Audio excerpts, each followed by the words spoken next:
Hi, I'm Sian Benz and welcome to The Naked Word, a show for the everyday woman where our story is your story.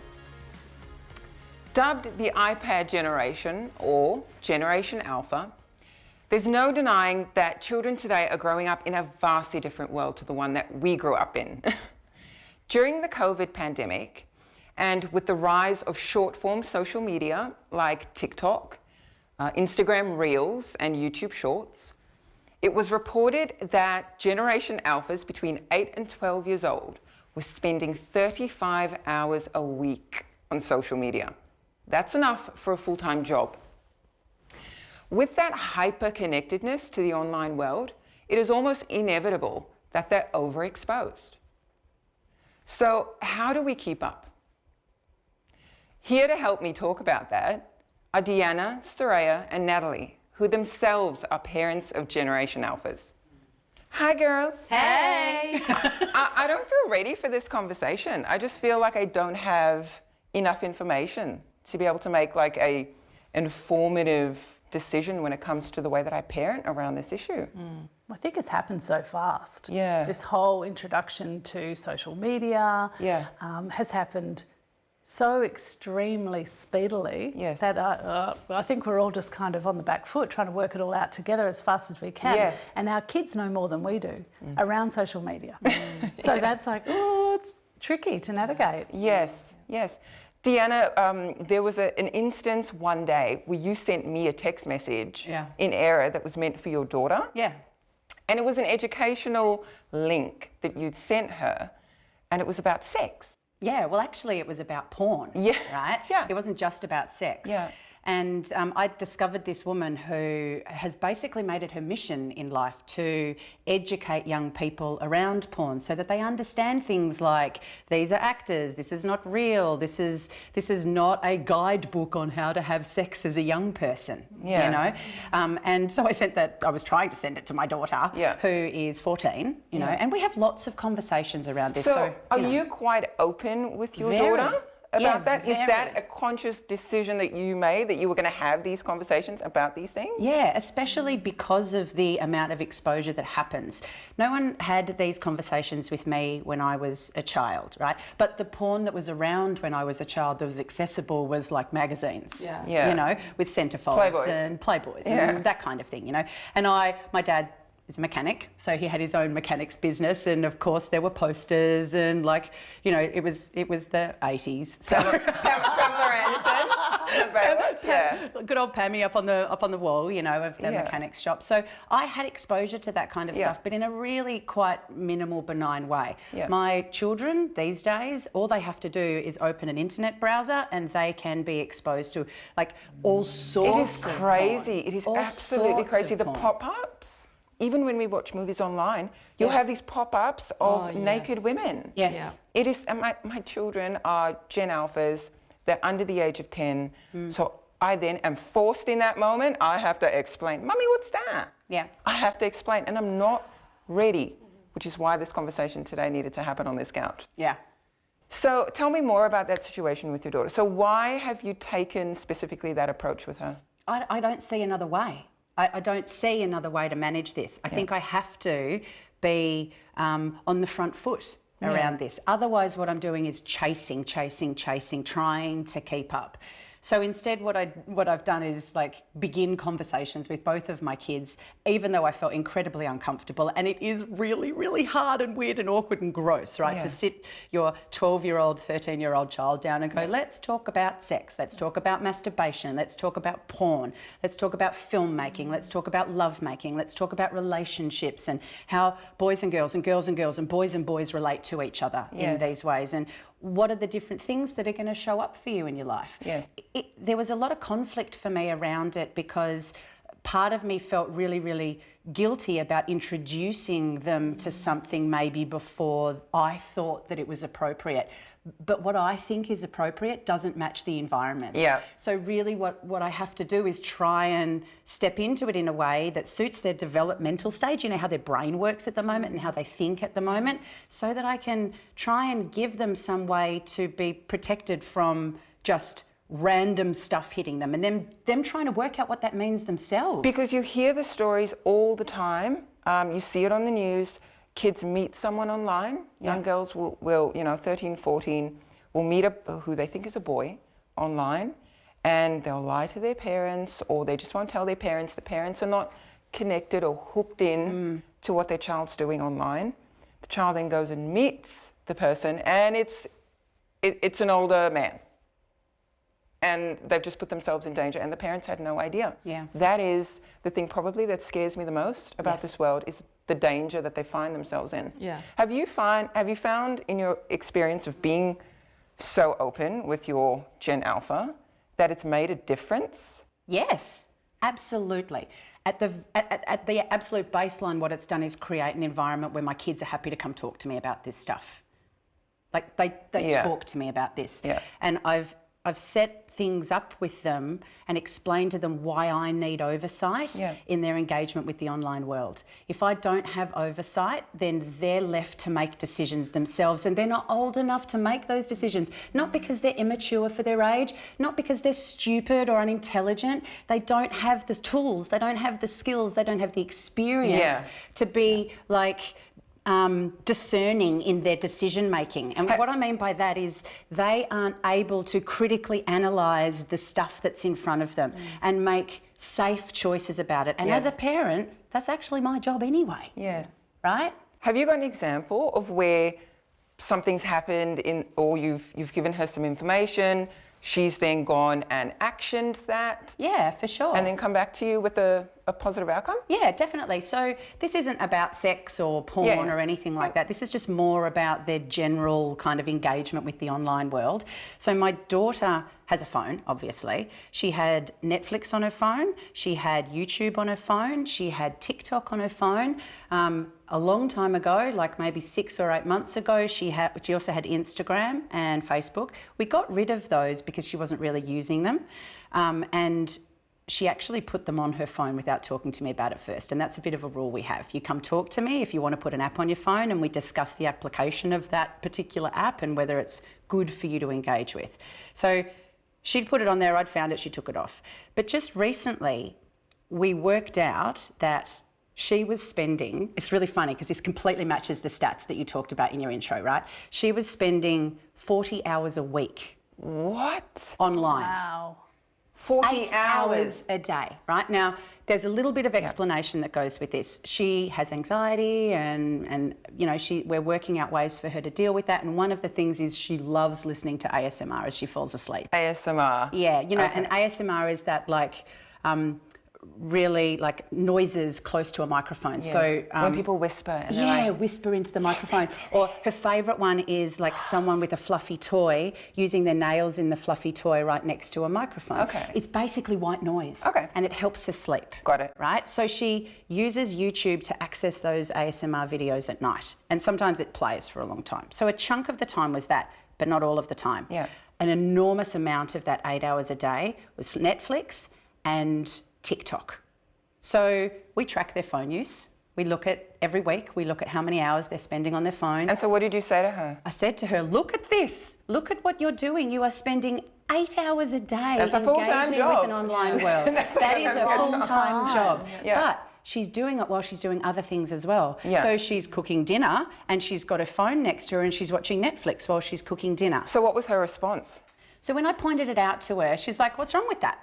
Why can't I do that? I'm just like watching my shows and I'm still making dinner. I'm doing what you need me to do and I'm watching my shows at the same time. Yeah. And so what we explained to her is that when you don't have mental downtime, you don't get to process any of the things that have happened to you during the day. And that's your brain's job, right? Your brain's job is to work out things. You need the downtime. And you need the downtime. Yeah. Otherwise you wind up with this low-grade anxiety just hanging around in the background all of the time. So what was the result? Well, she took them off her phone immediately. Yeah, right. As soon as I said this to her and explained it to her from a health perspective and She got it. You're going to feel better if you do this, she got it. Yeah. Because we've had lots of conversations. That's right. Yeah. So I've set it up to be that way with her. And how does she feel now? Amazing. So she's with her dad this week, right? So it came off at the end of last week. She she kept YouTube for the ASMR, but she deleted TikTok and she deleted Netflix. And it's made a difference to the way that she feels. It's amazing, right? Yeah. So I spoke to her this week, talked to her heaps when she's at her dad's, and she's like, oh, Mum, I'm having the best week. I love I'm that. really happy. I'm having a really good time at school. Yeah. I'm talking to all my friends. I said, that. what are you doing in your downtime, love? She's like, I'm reading books.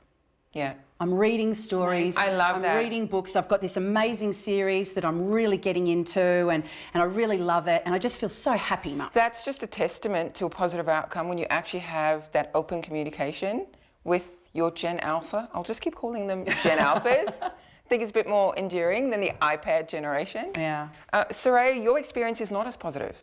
No, not at all, no. So my daughter came to me when she was 14. And I remember she had received a photo of an erect penis. And it was it was horrible. It was horrible. So she actually came to, she ran to me and she was on Snapchat. So the way that her friends communicate is through snaps and they just send little snaps and stuff like that. So she actually thought it was a guy from school. So this photo came through, she ran to me and she was like, oh my God, Mum, look at this. And I was like, I was mortified. I was so shocked. I couldn't believe what she had received. And I was like, I was stunned. I was shocked. I didn't know what to think, how to feel, nothing. All I did was take her phone and said, who is this? And she said, it's just some person. And then I saw her response on the bottom was, do you know that I'm 14? And the guy had responded like, oh crap, whose Snapchat is this? I didn't realise. Whose Snapchat is this? Yeah. Yeah. So what, he's just randomly sending So out. he was like, oh, I'm sorry, it was the wrong person. So that is shocking. I had a family friend over at the time and he's known her since she was born. So, you know, very protective of her. And he said, who is this person? Call the police. Something needs to be done about it. He lost his stuff. He was like, this is not okay. So it was a meltdown moment. And here I am thinking that, oh, when me and my daughter watch a movie, oh, don't watch the kissing scenes. Or don't watch the sex scenes, and trying to keep her as, you know, as innocent and as sheltered as I can from the hypersexuality of the world at the moment. And here she's receiving this dick pic. Yes. So I was like, oh my God, this is like horrible. So I didn't know how to handle all of it. I didn't know how to handle, you know. By the time she sees it, it's too late now. She's seen it. That image is burnt into her brain. You can't I'm still rattled. I'm still rattled. I'm still really like, and I've given a, after I saw that, I just educated her and I just said, okay, this is why you need to be very careful. Yes. This is why you need to make sure you know the person that's adding you. And we just had and I was just trying to be as cautious as I can with her moving forward. But what I did do was just acknowledge the fact that she came to me. Yes. Yeah. And that was everything. Do you know how many apps your daughter has actively on her mobile phone? Social media apps? Yeah. Yeah, so I think they're about, the ones that I know of are about five, I think. Well, I asked your daughter. As you would. I did a bit of research in preparation. And that's correct. She does have 5 social media apps on her phone. Yeah. So. Yeah, so. Well done, Mama. Yeah, so the one thing that I've realised is that keeping open communication with her was really important. But I mean, there's so many things. Like she's even shown me some of her friends at the time that were 14 and the pictures that they were putting up. And there were, you know, of lingerie shots in the mirror at 14 years old on their stories, in little lingerie, high-waisted bikinis. That scares me. And my daughter was like, you know, have a look at this. And she's 14 years old. And just looking at that for me was just, you know, I felt this nervousness and anxiousness as a parent. And then the only thing that I could say was just educate and really help her understand that, you know, feeling love for yourself or what you're seeing on social media isn't exactly who you should be as a person. And teaching them the correlation to their online reputation and what that will be as they get older and they enter into the employment market. You know, now when you go for a job interview, the employer will look you up online. Yeah. They will. They'll have a look at your social media to get a snapshot of your character. Yeah. And 100%. if they're opening up your socials and there is a whole stream of lingerie photos ready for the world, that does impact. We don't want it to, obviously, but it's a reality. It's a reality of the world. And it's also educating her to say that, you know, that's not what you have to be forced to do, because a lot of her girlfriends at the time were doing that. So feeling pressure to have to do the same, and feeling a little bit different, that she's not in that sort of environment, and having to feel like doing the same stuff, and really maintaining her own value set while still being amongst it. As a teenager, it was really difficult. It's hard to do as an adult. Yes. And to be able to enforce that in a teenager, in a young girl, finding her identity, she's quite impressionable. You know, it's just really having a great relationship and educating and communicating as openly as I can. Yes, and it's the only thing I can having do. support. Like, we don't have all the answers. We have no idea what the hell we're doing. And so online resource is invaluable. Conversations with your girlfriends. Hey, how are you navigating this, Deanna? Because I have no clue and I need some help. Being open to learning about that has been it's been like the number one rule for me. Yeah. Nat, tell us what it's like parenting a Gen Alpha boy. It's quite amazing that we're talking about this topic, because we decided, both my son's father and I, we decided to educate Taj early. Yeah. So we normalised a lot of what was coming. And when we had that conversation with him around porn and what he may see on the internet, the conversation we had was very similar to what you were saying, Dee. We said, you know, there is lovemaking and then there is porn. And they're very, very different. To be in love with somebody is the most beautiful thing in the world.